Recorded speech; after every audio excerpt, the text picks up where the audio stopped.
Ladies and gentlemen, we are presenting you the first ever EU LGBTIQ Equality Strategy. It is first of its kind, and its main aim is to address inequality and discrimination faced by LGBTIQ persons in Europe. We see progress in a number of member states. For instance, many have legally recognized same-sex couples, which offers legal certainty in case of sharing of health information or inheritance and other situations.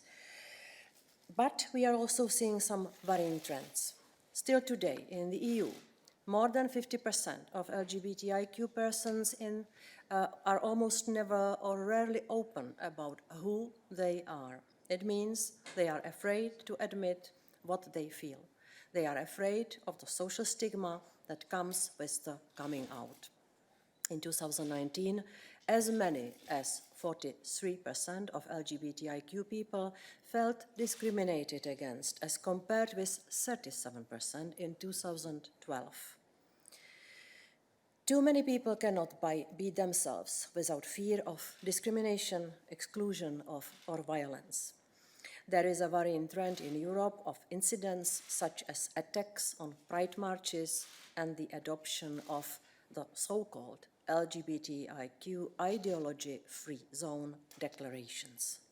We understand that during the COVID-19 lockdowns, the situation may have gotten worse because many LGBTIQ young people find themselves locked into hostile environments where they are at risk of violence or increasing levels of anxiety or depression. With this strategy, we want to promote a Europe of equality for all. We want to ensure that everyone in Europe feels safe, has equal opportunities to reach their full potential, and takes an active part in society. The first thing we want to achieve is that the existing anti-discrimination laws must be fully applied and respected. This is why we will assess how this works in practice in all the member states. If we find any gaps, we will act. But this is not all. To improve LGBTIQ safety, we will put on the table a proposal to extend the list of Eurocrimes to include also homophobic, hate crime and hate speech. And it will also include homophobic hate speech online. Sexual orientation is the most commonly reported ground of hate speech. The platforms are reporting around 33%, because we are collecting the data on a regular basis, which helps us to monitor the situation. And we are also receiving this data from the NGOs which are monitoring the situation in IT platforms. Further, we will address persisting difficulties of rainbow families. Substantive family law falls under the competence of member states, and we fully respect that. However, EU legislation on family laws applies in cross-border cases or in cases with cross-border implications. Due to differences in family laws across member states, family ties may cease to be recognized when rainbow families cross the EU's internal borders. And then, all of a sudden, your child may stop being your child once you cross the border. And this is not acceptable.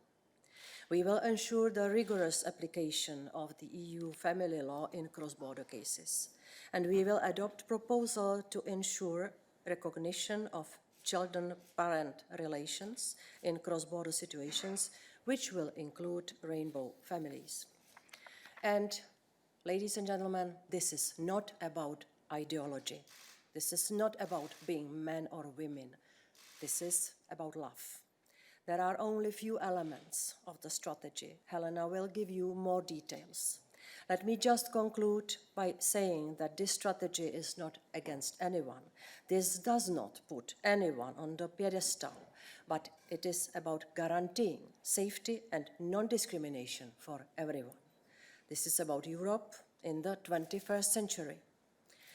It's 2020, and hate and discrimination of people from sexual minorities really does not belong to Europe of these days. Thank you very much.